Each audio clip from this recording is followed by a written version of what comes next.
On April 26, 2003, American mountaineer Aaron Lee Ralston was climbing on one of the slopes of Blue John Canyon in the eastern part of Wayne County, Utah, USA. Suddenly Ralston slipped into a narrow gorge, and the elbow of his right hand was tightly clamped by a rolling boulder. The climber did not warn anyone about his route, so the chances that he would be found were scanty. However, it was impossible to move the boulder, so Aaron had no choice but to hope for the appearance of rescuers. Aaron had a limited supply of water, which he managed to stretch for 4 days.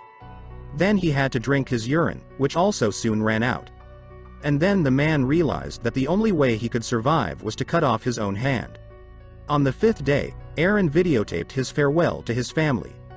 Then the climber built a tourniquet from improvised materials, somehow applied it and began a terrible operation. Of the tools, Aaron had only a blunt Chinese folding knife. Despite the fact that the tissues of the hand clamped by the boulder were already dead, amputation of one's own limbs seemed an impossible task. Aaron lost consciousness a couple of times, but he managed to cut off his arm, even using a boulder to break the clamped bone. In a state of semi-delirium, dehydrated, Aaron managed to descend down the canyon for more than 20 meters. He managed to walk another dozen kilometers along the bottom of the canyon when the man was discovered by a small group of Dutch tourists who gave him first aid and called rescuers.